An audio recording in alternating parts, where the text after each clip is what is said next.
How's it going, everyone? This is Trixx from Meta Smash, and in this video we're going to be talking about how to properly shark platforms.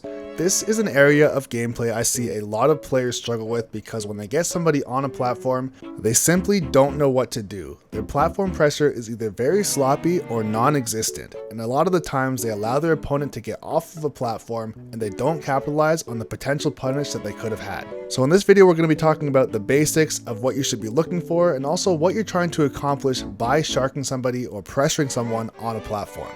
But just before we get into the video, if you are someone who is new to Meta Smash, I myself am a full-time content creator, but also a full-time Smash coach. So if you are someone who is looking for Smash coaching, please be sure to DM me on Discord, and there'll be a link in the description to more information. And with that being said, let's get into the video.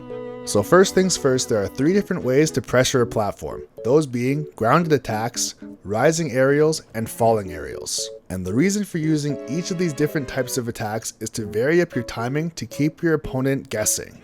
When pressuring your opponent for the very first time on a platform, you're actually not trying to hit them. Your main goal is to try and exploit a habit or panic option that they naturally gravitate towards. More often than not, players will throw out an option after they've been hit on shield. In this case, the habit was jump, so we can anticipate that they're going to jump out of shield the next time they're stuck on a platform and we can punish them accordingly. But of course, it's not always this simple. If your opponent is in fact paying attention to the fact that they did get punished, there's a very strong chance that they are going to try and reverse you sometime in the future. So patience is definitely key.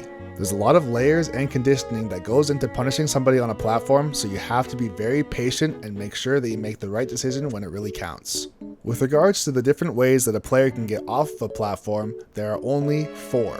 Jumping off the platform and falling through the platform as you just saw, but also running off the platform to either the left or the right. In the event that your opponent runs off the platform, you should always expect an aerial to come out to try and cover their tracks. And more often than not, after an aerial comes out, your opponent is very likely to shield. And in this moment, there is a very small window of opportunity where you'll be able to get a grab. If you try and punish with an attack and you're too slow, there's a very good chance you're going to get punished out of shield.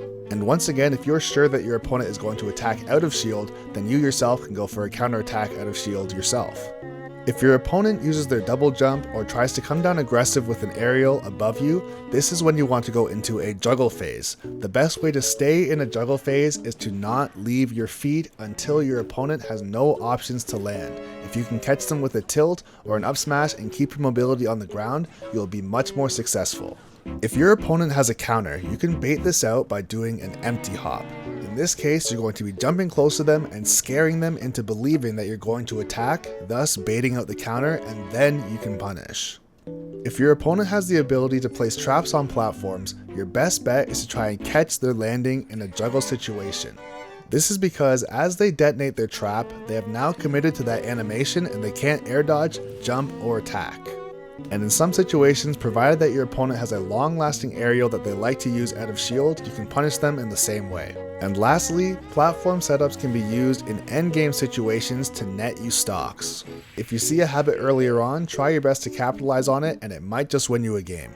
And lastly guys, I just want to mention once again that yes, I am streaming daily on Twitch. I'll have a link to my stream in the description below, so please be sure to follow and get some games with me as well.